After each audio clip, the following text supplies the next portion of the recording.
Hey, y'all, Pastor Emil here with another episode of Sweet Jesus. Taste and see that the Lord is good. Ice cream is sweet, but Jesus is far sweeter.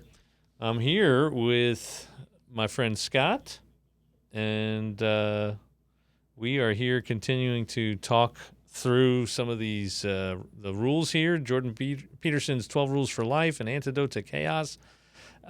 Just really finding a whole lot of helpful stuff in here. A lot of references to the scriptures and certainly themes that are in scripture, whether or not it's explicitly referenced in here. And we are here live from the Open Arms Podcast Studio to enlighten you and to, do something, I mean, maybe I should have kept this thing up here.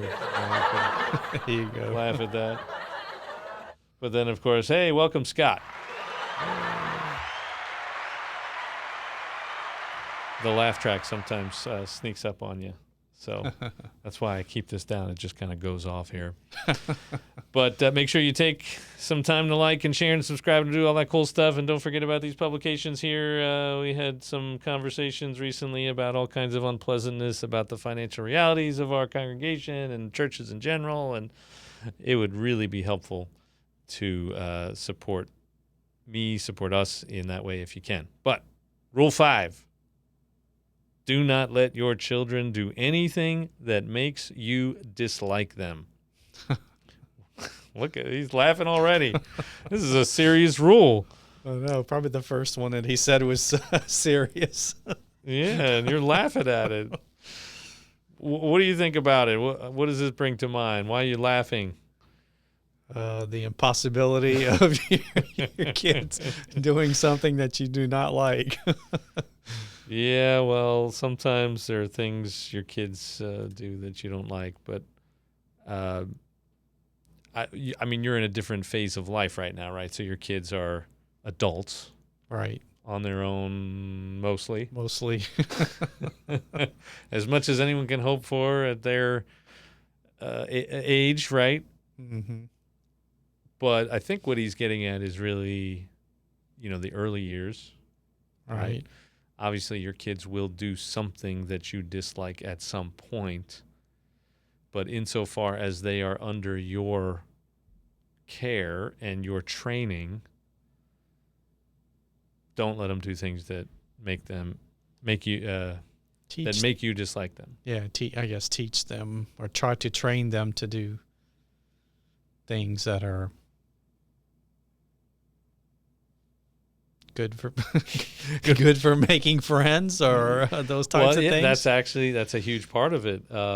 He goes into a lot of detail, a lot of different scenarios and things, but the idea here is if you dislike something that your kid is doing, odds are someone else is going to dislike it, and someone is going to really dislike it if it's not their kid, right? So you might tolerate a lot because it's your kid, but you tolerating it doesn't actually help them. And it certainly doesn't help society, right? Because eventually that unlikable kid with unlikable behavior is thrust on society when you're not around anymore. Either the child's an adult or you're gone, you die at some point, right? Generally, we don't live forever apart from Jesus, and that's something where we get this delayed thing, right, where you still go into the ground, and then we're waiting for Jesus to come back. And anyway, I've seen so many people these days that just we have the CDC here, the Child Care Center, we've got Community Center, we've got people in the church, we've got family, we've got friends, and more there is this idea that you need to be your kid's friend, and you want your kid to like you, right? Parents tend to be more concerned with that. There's this gentle parenting trend, this idea that let me say this. When I was researching this last week, That's another story. Yeah, another story.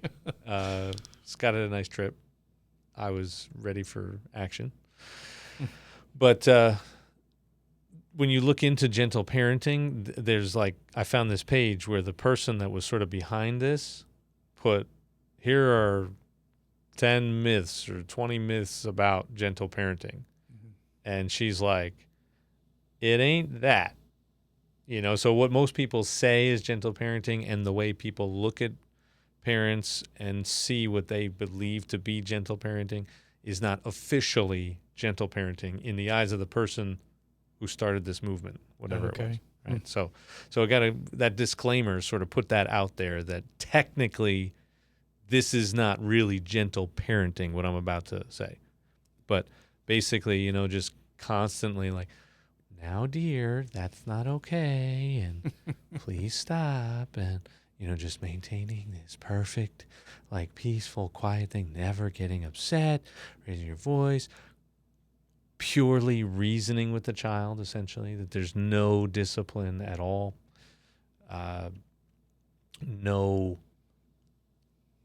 what's the right word I'm looking for here? You're like, where you don't ever sort of contradict your child or oppose your child, right? Like, you're just along for the ride to guide them in the way that they develop and they become and blossom, whoever it is that they're supposed to be.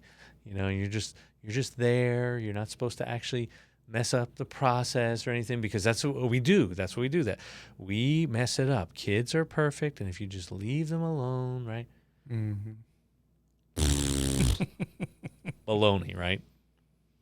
And I found, like, it resonated. This chapter really resonated with me, because there are people that refuse to admit that their kids are evil. And it's more and more prevalent today than ever before, this idea of sort of the perfection of childhood. That is a myth. Kids are evil because they're human. And humans are evil because Jesus said so. and just look at the world. Yeah. Right? And I think that's sort of the foundational thing that he's getting at in the chapter, I think early on in the chapter, that you got to guide the kids. If you don't, they will naturally get worse. Unguided, they actually get worse. And if you let your child do things that you dislike, hit you, disrespect you, do all these different things, then they'll go out into the world, and other people will be like, what's up with your kid? And their playmates and their kids at school and all that will be like, what's up with this kid? And they'll stay away. And it will become this downward spiral of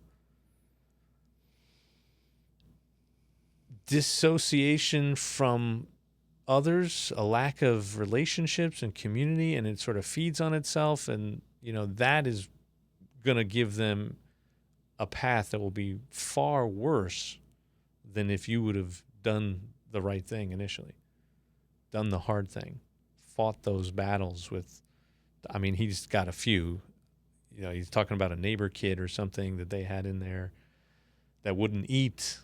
And the mom was just like, you know, and then she picks him up, and the kid is all happy and everything because they made the kid eat, but not made the you know, he didn't like open up the kid's mouth and shove it in, coaxing the kid, you know, positive reinforcement, like, but not giving up and not letting the kid get away with the bad behavior, right?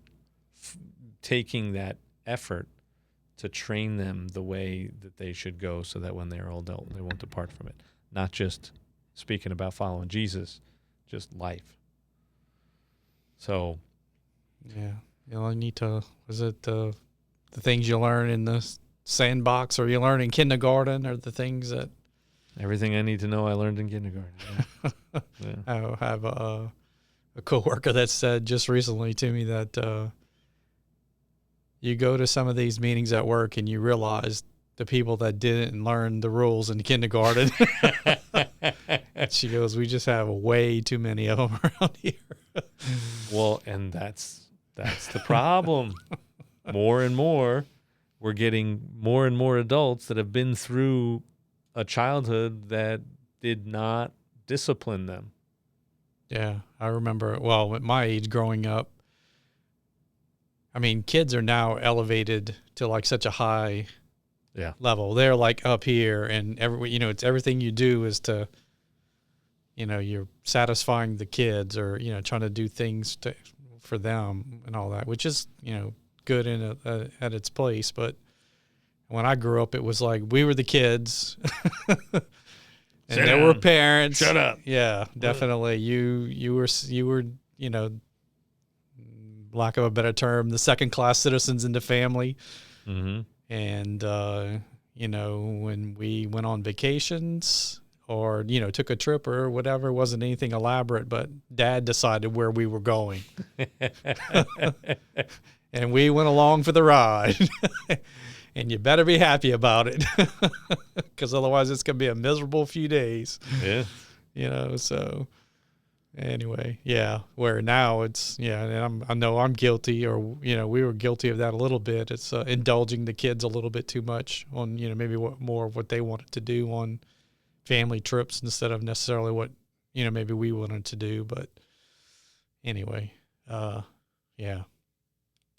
Well, and actually I think what I would say, just based on the chapter, and I don't know that he really tackles this specific thing that you just described, but that was actually more loving for the kids. The Lord disciplines those whom he loves. And in life, there is a hierarchy, and it's not like the patriarchy stuff that everyone gets all up in arms about. It's just there is a hierarchy. There is authority. You got to respect that authority. And one day you'll be that authority if you're not stupid, and you don't get yourself killed before that. You got to discipline the kids. You can't let them have whatever they want. You can't, there's so many things that go into this. But discipline is love. Teaching them the right way is love. Not letting them get everything they want is love. God doesn't give you everything you want. Right? All right.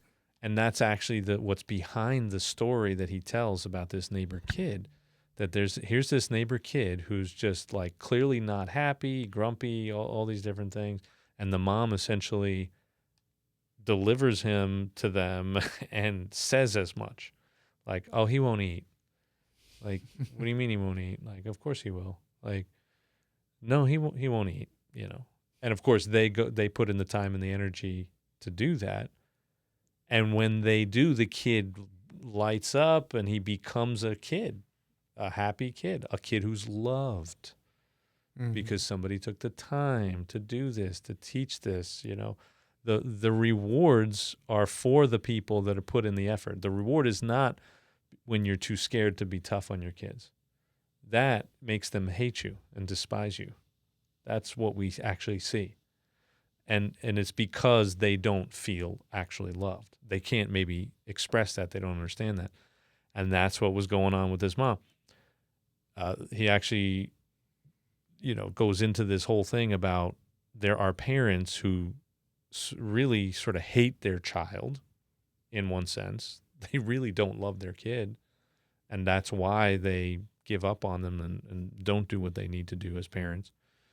But then there are these parents, he's got a whole other section on like, they actually do want to release a tyrant onto the world. They actually, that's okay. Like, yeah. And he even says some of the most, I don't know what the term he uses, egalitarian, feminist, whatever, tear down the patriarchy people. Some of them are actually people that would be happy to let their child be the tyrant. Like, oh, well, my son can beat women up and my son can do that. And not just boys, girls too. They have this problem, but it's a real problem that people get a sweet joy out of, Letting the tyrant loose. Huh? Yeah, well, there's he goes into some, I think, great depth on the sociological realities of particularly boys, like why a woman would let a boy go out into the world to be like this. The number of boys, men in the world, and the amount of, and why people tend to want boys more than girls in a variety of ways. There's cultural things, but biologically speaking, one boy can create millions of heirs, whereas a girl can only produce maybe 8 or 9. Right. And so there's this evolutionary Genghis Khan had how many? He listed a few. Yeah, he's got like 1/8 of the Chinese population, or 1/16 or something, or his. Yeah, or 8-10% maybe is what it was, which is a lot. That's a lot. Not that we're advocating that boys should go around doing that exactly, but there is this inner impulse in people to do this. And so he's trying to draw attention to it to get people to stop. Like, discipline your kids. Don't let them do anything that makes you dislike them, because if you dislike it, someone else will dislike it. It'll be bad for them. And holy cow, the capacity for humanity to be evil is he lists a couple of specific things. There's a page and a half or so where he's going through this and explaining this, and he talks about, hey, yeah, and this thing, but don't look it up because it's pretty awful. Like, once you see it, you can't unsee it. Just to show the capacity for humans to be evil. Mm-hmm. And that's why I say your kid is evil. I tell my kids that, and I'm like, I say, stop it. Kids suck is sort of how I say it. Kids suck. And they laugh at me, and they like say it back. Or they have a problem with a kid. And I say, oh, well, I told you, kids suck. Or I don't even have to say it. I say, well, you know what I say. Yeah, I know. Kids suck. There you go. And that's why I work with you. And kids so you don't. Kids grow up to be adults, and adults are just big babies. Mm-hmm. And babies are just little adults. Like, we're exactly the same. There's no difference between us, really, except for the fact that we can articulate better, and we're far more dangerous. And a little bit of taking care of yourself. You can feed yourself, and self-reliance, independence. Self-independent. You can do all that for yourself, I guess, as an adult. But the thing that he said, one thing he said in there was, which was really scary, is if you don't socialize your child by the age of 4, mm-hmm. it's almost too late already, or it is too late, And I was like, wow, 4? That 4 happens fast. It does. And it's like, I want to just hope that there's still some hope for people that are 4 years old and haven't had it yet, haven't had any instruction yet. But gosh, yeah. Well, and that's true. It is. I don't know if it's 4 exactly. Yeah. Maybe there's still hope after that. I mean, we're Jesus people, right? I mean, we are people of hope, so there has to be hope. Right. Saul had to be an adult in his 30s-ish when he's on the road to Damascus, and wham, encounters Jesus. Total transformation, right? So I think that's one thing that he's not necessarily bringing into the conversation. I think he is being realistic about what we see, that on the whole, if it's not dealt with, it's very problematic.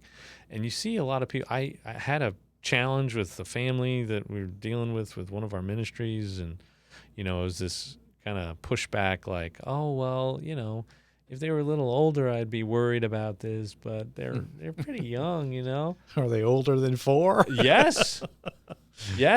much older than 4. Yikes. And even before this book, you know, I was convinced that it's those early years. It's from birth to 2 or 3 or 4. That's when you deal with it. And a number of years ago, when we had our first kids, when our kids were first being born, our oldest, we read a bunch of books on discipline, particularly because there were some extra effort required at times.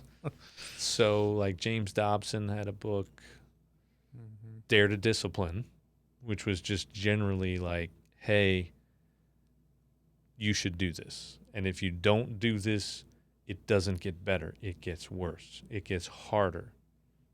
You will have that rebellious teenage phase because you didn't do it at 2 and 3. And you know, I think a lot of people would maybe struggle with some of the things that he talks about, James Dobson talks about. But he had a great point. And his point very often was, you know, it's really about getting them to do as you say. Like, it's not all the things that we often get into these fights about. It's like that very first, that rebellion, that, like, I'm looking at you as a 2-year-old and going, no, I know what you want me to do. I totally understand it. And I'm just going to sit here and smile.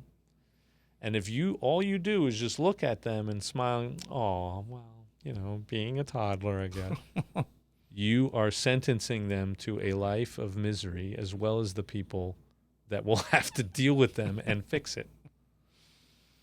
You know, because at some point they will learn that they have to obey authority. And they will either learn it from you, or they will learn it from the police, or they will learn it from, right? Yeah. So authorities in school, or, you know, teachers, principals. And the older they get, the more difficult the consequences become, the more painful and life-altering the consequences become. So that was one of his big things. He had a number of things that really kind of stuck with us.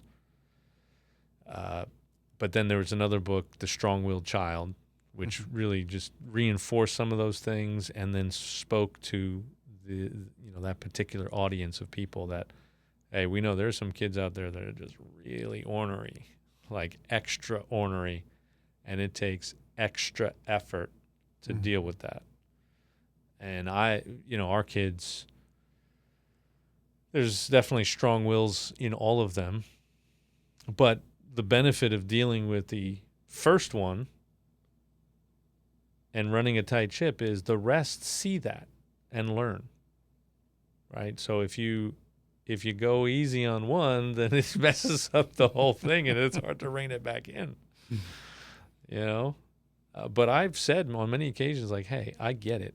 I don't want you to be a pushover. We need strong-willed people in the world, but we need them strong-willed about the right thing, not about whether they get a Pop-Tart for dinner or not. You know, like, it's got to be about what matters. And so again, if you're not training and disciplining in the right direction, they throw fits over things that don't matter. And they bend the world to their will instead of God's will, or, that's what they're trying to do. So, am I wrong? Is he wrong? No, I think he's right. And I think he said in one of the videos that kind of accompanies this, is that he thought he would get the most pushback from this chapter, but apparently he didn't, at least not up until that point. So it makes you wonder, you know, who's watching and who's listening, and why there wasn't, more pushback, Yeah. Well, I mean, if it's people like us, we've had enough conversations. You had no problem making your children's life difficult if necessary. I tell you what, though, it just really isn't fun to do that stuff. I guess, everybody wants to kind of have it easy, but who wants to come home and have to do that? You know what I'm saying? Yeah. It's, who wants to have to deal with that kind of thing? But sometimes you just have to do it, Well, and for us, for me, yeah, I don't want to do that. But on the one hand, if I come home and I don't deal with that, I don't love my wife. Right. If I come home and I don't deal with that, I don't love them. Right? In some ways, it is them reacting, especially dads, to your absence. And the discipline is an opportunity to engage. Right? Of course, you'd rather engage over something else, but that's just the way it works. You don't get to choose that. It just is. Yeah, and every kid, I think, has those moments. So you're not going to get through it without having the opportunity to do that type of thing, right? Yeah. I don't know if both of our kids did it or not, but I know at least one of them had the grocery store, the department store. I'm falling on the floor and I'm screaming and kicking for whatever reason. Couldn't tell you now, but I think everybody has those. Is going to have one of those moments, or yeah. Yeah, but at 25 having that moment or 35, that's not. People will look at you crazy or call the police. Right? Like there's a woman having a psychotic break in the middle of Walmart's groceries, like help. And you get yourself checked into a psychiatric facility for behavior like that, right? So you can't, it can't continue. So you got to find ways. In some ways, yeah, kids are kids, and you don't want to overreact, but you got to react. You got to deal with it. You got to, I would say, also be proactive. So there's a book by this guy, John Gottman. He's like the #1 marriage expert in the country, the world. And we studied some of his stuff in seminary doing pastoral counseling stuff, pastoral counseling class. And he could predict with his research facility. I think he and his wife were both counseling, psychologists, psychiatrists. They had this facility, this research program. They could predict with 95% accuracy whether a couple would be married in 5 years or not, whether they'd still be married or not. And when you read this book, it is the most, it's so ridiculously basic thing. He talks about this idea of the idea of bids is what he calls them, an emotional bid. So like you, in any relationship you have, there are these regular bids for emotional connection.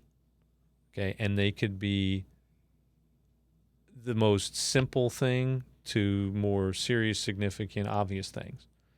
But let's say you walk into your house at the end of the day, your spouse is, maybe washing dishes or something at the kitchen sink, and you walk in and they say, "Oh, hey, how was your day?"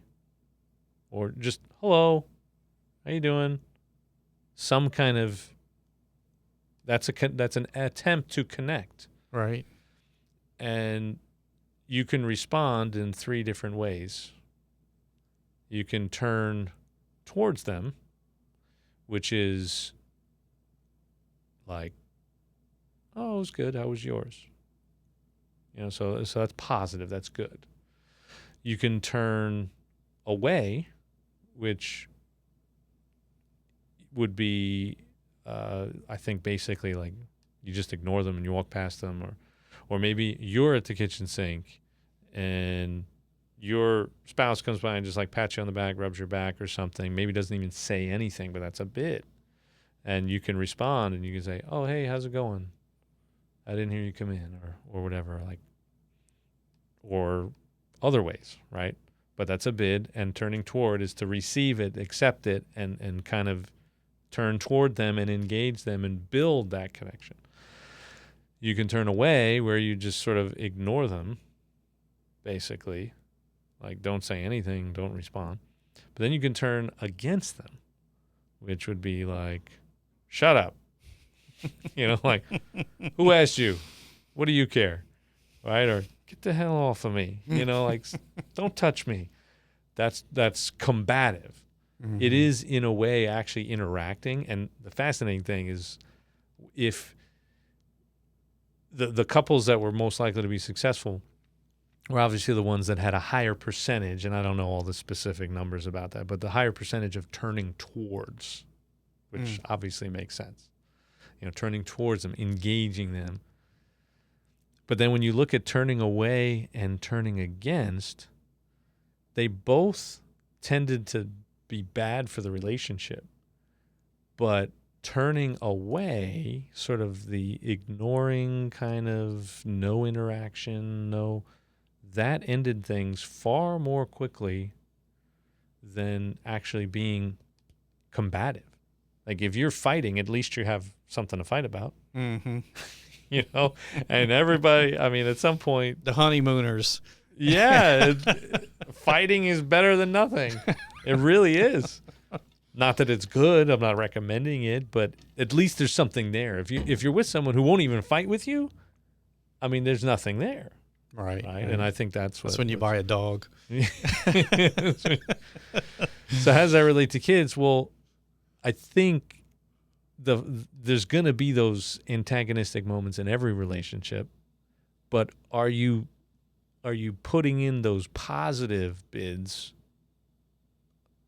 also at other times along the way, right?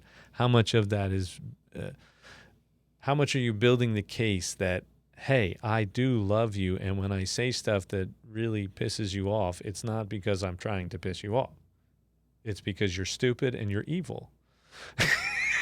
You can't really say that, but that's what it is. You're stupid. You're an idiot. The word idiot is literally like, you just don't know. All right. You don't know. You're ignorant. And I am, however many years experience I've got, I've learned, and something about becoming a parent flips a switch too. Like, all of a sudden now you're the man, like, you're the authority, and you sense it, and now you just view the world in a completely new way. And so you bring that sort of like, man, yeah, the world and my parents, and oh yeah, no, you're gonna, right? You got to bring that to them. Mm-hmm. So I don't know, that's the way I've always kind of viewed it. That I wanted to put in these positive things. Right. I didn't want to just live in the negative, the fighting and all that kind of stuff. And the same thing for Mom. I said, if Dad comes home like you explained and doesn't want to deal with it, well, Mom shouldn't be leaving it to Dad for all day. Mom's got a role in this too. And if it's only one person, you're screwed. It's a team thing. That's the thing one thing that Heather and I have always focused on, that it's us against them. It's us against the devil. It's us against evil. It's us against, right? But it's us united front against them. It's not her against them. It's not me against them. I'd rather back her up even if I think she's wrong, unless it's really wrong, and we got to fix it. But I'm going to back her up as a reflex no matter what, and she's going to do the same to me, because that's how it goes. Because like I tell them, y'all are going to be gone one day. Mm-hmm. So I'm staying with her, right? Yeah, she's stuck with me. I'm stuck with her. We got each other. We got to make this work past you. So there's another piece to it. Yeah, it's definitely, I guess, when you say disciplining or that type of thing, you always think about the negative, the fussing part or punishing part. But yeah, you definitely need the positive side too, because that's kind of what he was saying in the chapter was that, when you did the reward, well, then you got the, you got the happy child who was ready to eat, And the reward doesn't even have to be Just that one story with the kid who wouldn't eat, the right. neighbor kid or whatever. I mean, he was just happy as a pig in slop because this woman cared about him. Right. And when he took in a mouthful of food, she went, "Yeah!" And I don't think it was just her; it was like the whole family was in on this, trying to coax this kid into doing what he should do. Just the attention, celebrate. I mean, giving attention for positive things has to be part of it. Yeah, definitely. It's not saying it's easy. It's easy. hard. Parenting's not for the faint of heart by any means. I think, though, there's that. It seems like, though, too, in society nowadays, is that even though people who do have kids may be trending toward, the what you were I forgot what you were calling it, but letting gentle parenting. Yeah, that not the real gentle parenting, but the version, the messed up version. But it seems like, okay, they have those, but then it's being a parent seems to be nobody wants that. Really, there's a lot of people don't even want that responsibility anymore. Yeah, well, that's been in the political conversation lately. You got a lot of people like, "Oh, I'm child free and happy," and so I would say that we need people to have people. Like, you got to have babies because, I mean, things can collapse rather quickly when you don't. And I know there are a few people, obviously J.D. Vance, vice presidential guy, got himself into some, I don't even know all of it. I just know some headlines. I'm like, oh, goodness, Elon Musk has got his, effort to repopulate the world. Yeah. I don't know, 12 kids or something.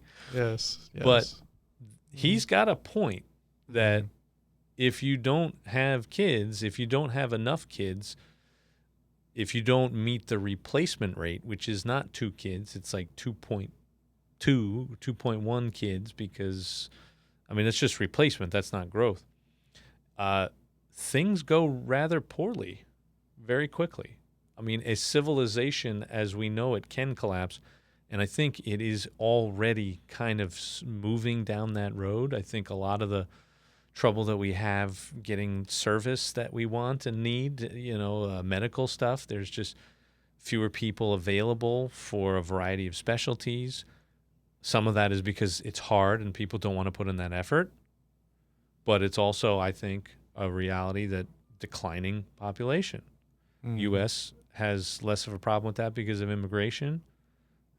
But you destabilize an entire society when you let millions and millions and millions of people from other places, other cultures come in without sort of becoming a part of what it means to be American. And actually, Jordan Peterson, there's a short on YouTube that I came across one time because, we have this bizarre, like, well, if we have kids, we're like destroying the planet, we're taking up resources and all this kind of stuff. But I don't know where the talk was from or what the larger video was, but it was just a short. And he's like, it's about this topic. And he says, people worry about the number of resources that a person consumes. And it's something like, they consume this number of resources. I forget how he said it exactly, but then he said, but what we don't often consider is how much a human being produces. And he said, a human being produces 70 times what they consume. And he said, and that's why the world is probably far wealthier today than it was when I was born. So he's like a baby boomer type, right?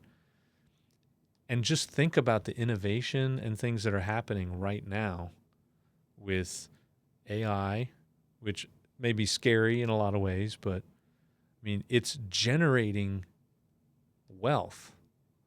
Like, there is a sense in which productivity and creativity and advancing in all kinds of different ways benefits society in infinitely incalculable ways so that the resources that we have can be used more efficiently, and the way that we develop resources can be done even better so that we have more resources.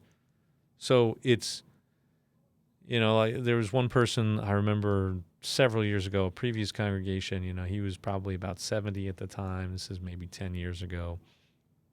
And we were having this kind of conversation. Somehow it all came up in a Bible study, and people are asking me about it. And, he just said, we only had 2 kids because that's all we thought we could afford. Mm-hmm. I didn't know I'd be making more money.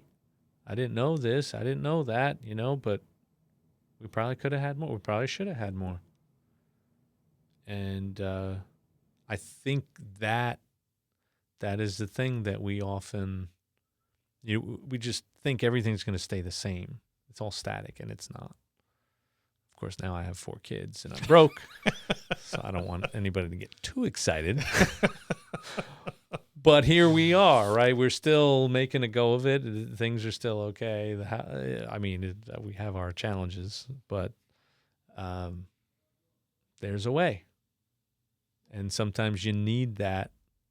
Like, you don't become the person you could be, I don't think, without kids.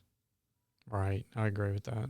Because until you have somebody that is your flesh and blood, or not to say that it doesn't work for adoption or anything like that, until you have somebody that you love so much that you will be the best you can be and do everything you can to make sure that they have all that they need and all that kind of, until you have that, I got that to a degree when I got married. But there's just something about, man, I just want to be that dad. Mm-hmm. I can't say this. I can't do this. I must do this. I must do that because I got these eyeballs on me. And what kind of a hypocrite would I be if, there's a different level of incentive or impulse or encouragement. You were say insanity. Well, there is that too. I'm sure I have reached levels that they do drive you insane. I mean, I totally get why people want nothing to do with this, but it is the most rewarding. It is the most important for civilization. We need people. So I do say this, people suck, right? Kids suck. People suck. But people are also what make the world the best it can be, right? So I don't usually just say people are evil and leave it there. Kids are evil and leave it there. No, they have this infinite capacity for evil. But they also have this infinite capacity for good and to bring productivity and innovation, all that kind of stuff, and blessings into the world. I got into some weird Facebook thing 10 years ago or more. Somebody was saying something about how Siri, I got to be careful. My phone and my watch might start trying to, but this talking thing on an iPhone, so we don't get interrupted here, wouldn't give people directions to abortion facilities. Like they said, oh, hey, tell me where the closest Planned Parenthood is or abortion place. And, oh, I'm sorry, I don't know where. It's something like that. Mm-hmm. And, this person was upset about that. This is somebody I knew from high school. And it was just like a thing in the comments. People clearly that thought a lot like her and just, oh, man, these terrible people. That's so messed up, blah, blah, blah, blah, blah. And all I said was, Well, Steve Jobs was adopted, so maybe he had some sort of personal thing where, maybe he was okay with people being pro-choice, but he kind of felt like adoption was a really good thing, and people should consider it. It just blew up, and that post got deleted. Yeah, very quickly. Sometimes the most simple things you can say. Yeah, and especially because I was male, and right. It's like I just got really. I got put your patriarchy away. Yeah, put your patriarchy away. All I said was, he was adopted. But think about that. I'll tell you that story because here's Steve Jobs. Here's this guy who created. I mean, what is Apple is a $3 trillion company.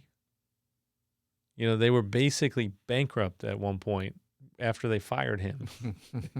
I mean, I'm not saying everything he brought to the world was good, but 2007, the iPhone moment, right? And all of a sudden, everything changes.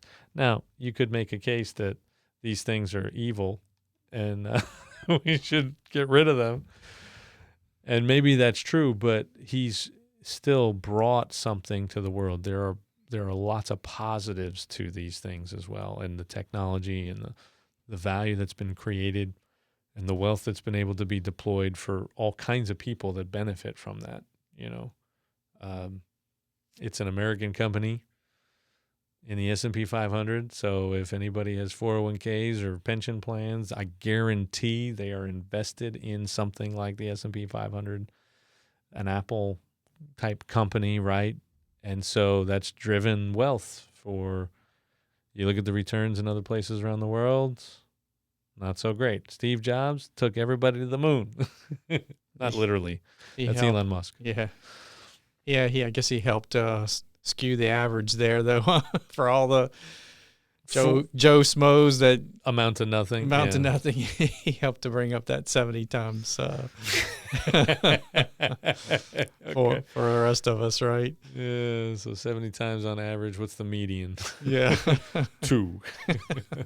I don't know the answer to that question. I don't think it's quite that bad, but have kids and do the hard work. I mean, that's really what it is. You won't find anything more rewarding or beneficial for the world. Christians, right? We're very wrapped up in politics these days. And, I think we should be involved. I'm not sure if it should take the shape that it sort of has. But you want to know how to change the world? Have kids and raise them right. Mm-hmm. Yeah, this was a big Reformation revolution. When Martin Luther, who went into a monastery and was a monk because he thought that's what God wanted, that God would rather you be celibate and have no children and just hide off in a monastery forever. He eventually said, no, God is working through the office of father and mother. Like, that is a calling from God. And if you have that role, you have that calling. How do you know? Well, you have a kid. Now you're a father, you're a mother. You have a calling now. God works in the life of that child through you. And the Lord disciplines those whom he loves. So discipline the child, right? Maybe not as harsh as 15th, 16th century Luther parents, right? Because he had some issues with his parents who were a little rough on him. But train up kids, change the world. Yeah, I was trying to think of a couple of verses, and that was one that came to mind. And train up a child and the way he should go. We mentioned that one, Proverbs 22. I think Hebrews 12 is where you get the Lord disciplines those whom he loves. There's the Proverbs also that spare the rod, spoil the child. Yep. that one, but I mean, that sounds kind of harsh. So you probably have to look at that one in context. Yeah, I don't necessarily advocate for rods. Right. But so Hebrews 12:4. In your struggle against sin, you have not resisted to the point of shedding your blood, and have you completely forgotten this word of encouragement that addresses you as a father addresses his son? It says, "My son, do not make light of the Lord's discipline, and do not lose heart when he rebukes you, because the Lord disciplines the one he loves, and he chastens everyone he accepts as a son." And so endure hardship as discipline. God is treating you as his children, for what children are not disciplined by their father? If you are not disciplined, and everyone undergoes discipline, then you are not legitimate, not true sons and daughters at all. Moreover, we have all had human fathers who disciplined us, and we respected them for it. How much more should we submit to the Father of spirits and live? They disciplined us for a little while, as they thought best, but God disciplines us for our good, in order that we may share in his holiness.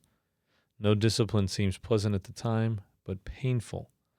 Later on, however, it produces a harvest of righteousness and peace for those who have been trained by it. Therefore, strengthen your feeble arms and weak knees, make level paths for your feet, so that the lame may not be disabled, but rather healed. So there's a lot in there, and it's dealing with hardship. Like, Lord, why are you letting us endure this hard stuff? Well, God's trying to turn you into something. That's what the point of the passage is. He's doing something with you. But notice how it's completely assumed that a parent does this with their kids. And if they don't, it's because you're illegitimate.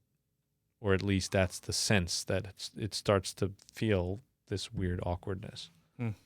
Like you feel like an illegitimate child. You're not really a child. I mean, think about that. That's crazy. Yeah. But isn't that what we see in the way kids sort of develop when they don't get what they need discipline-wise? Yeah. That's it, huh? Yeah. I was trying to think of something, but it wouldn't. It's like, don't want to incriminate anything or anyone. Yeah, well, there's that. Including myself. Yeah, well, you had said something discipline, punishment. I would say punishment and discipline are two different things. That punishment is just like straight up, I am going to take my frustration out on you because I can.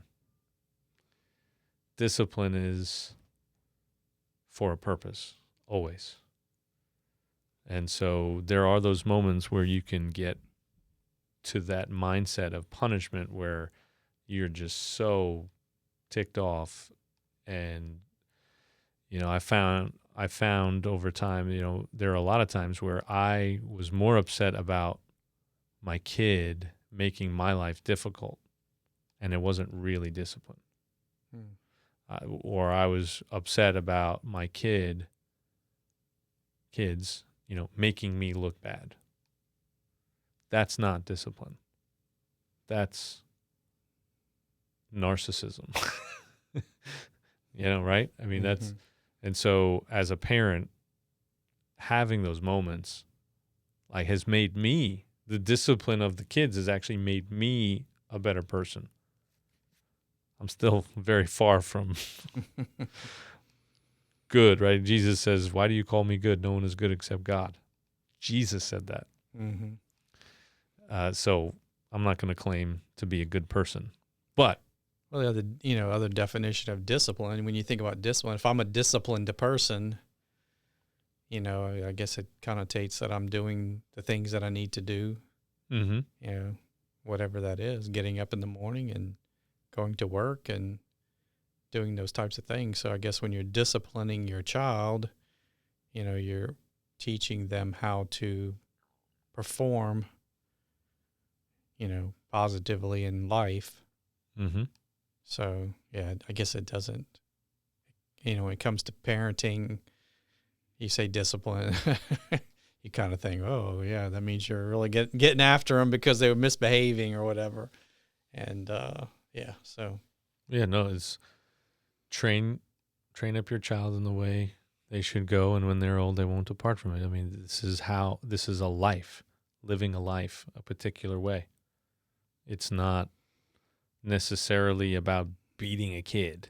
Right. That's not at all what it's about. It's can you include physical discipline or physical means in developing that discipline? I think you can. I think Jordan Peterson doesn't really illustrate anything like that. I think he does kind of wrestle with it, but he gives plenty of examples where like there was zero physical means used in that discipline, and it was effective. So it can be effective without it. I think James Dobson, reading back to those books, he thought that you need some level of it because you can't reason with them when they're real young. But he's got I was looking for minimum necessary force. English common law allows you to defend your rights, but only in a reasonable manner. Someone breaks into your house, you have a loaded pistol. You have a right to defend yourself, but it's better to do it in stages. What if it's a drunk and confused neighbor? Shoot him, you think. But it's not that simple. So you say instead, stop, I have a gun. If that produces neither explanation nor retreat, you might consider a warning shot. Then if the perpetrator still advances, you might take aim at his leg. And then he says, don't mistake any of this for legal advice. It's an example. A single brilliant practical principle can be used to generate all these incrementally more severe reactions, that of minimum necessary force. So now we have two general principles of discipline. The first, limit the rules. Okay, so that was actually one. The second, use the least force necessary to enforce those rules.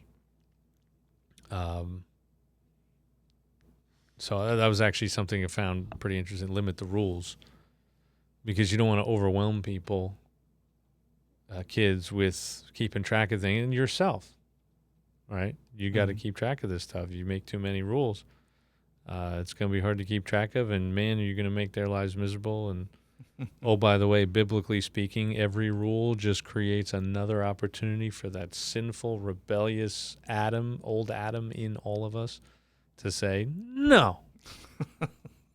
Right? I mean, that's what we all have in us. That's why I say we're evil, right? Because, hey, I need you to do X, Y, Z. No. Why not? I don't want to.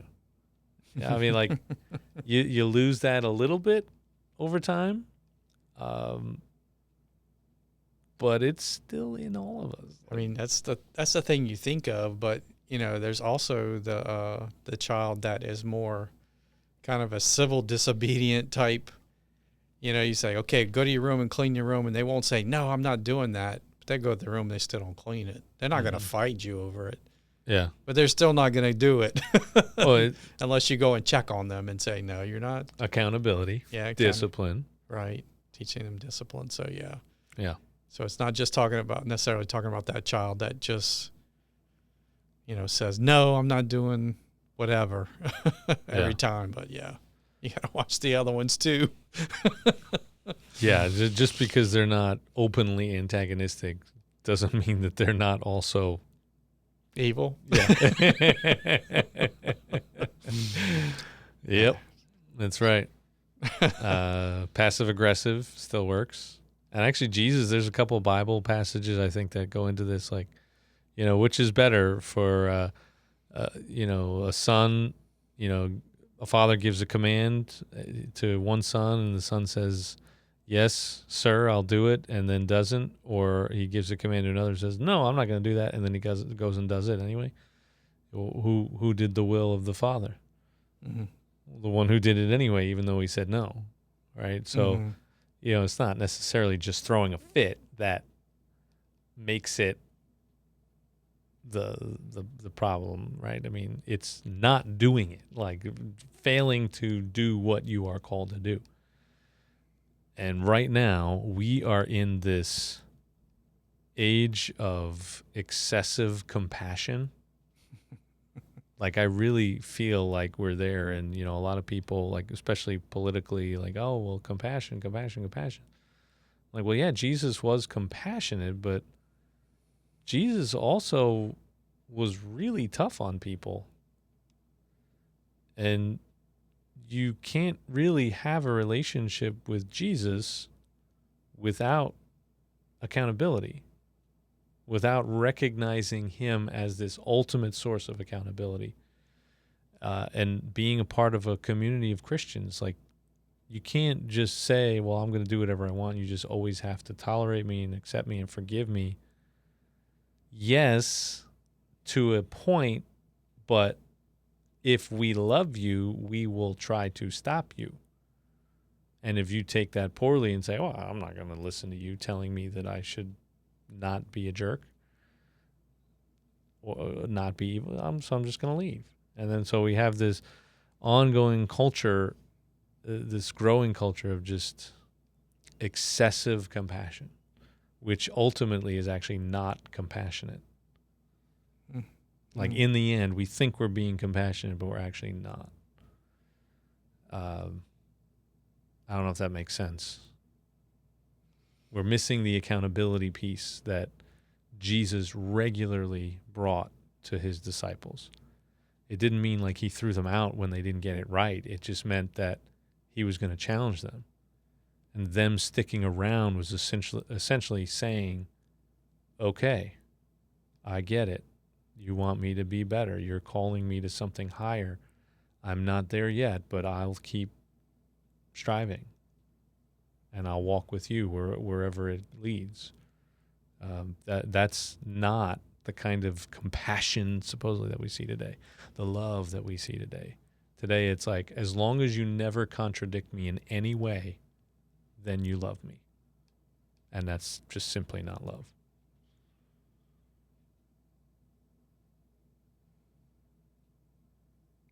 Yeah, I think they're rebelling against the rules, which you can also be the person that follows all the rules and the big ones. You think, if I didn't kill anybody or rob a bank, I'm pretty good, Yeah. I wear the right clothes and do the right things, but yeah, so. Yeah, I don't think that's the way it's supposed to be, right? It's not all just, how would you say that, where you have to give whatever they say, whatever they want to do is fine, and you have to love them for it, whatever, Yeah, acquiesce, acceptance, tolerance, affirming, right? So that's the kind of living in this affirming world where it's not like one group of people only. I say that specifically because that tends to be a phrase used in like the LGBT community, right? Open and affirming. That happened. That was going on way before that. I mean, we were already on that path, which is why that has become such a powerful movement, I think, is, well, you're open and affirming to everybody else. Why not us? And I think the LGBT community should receive an awful lot more compassion from Christians than they have.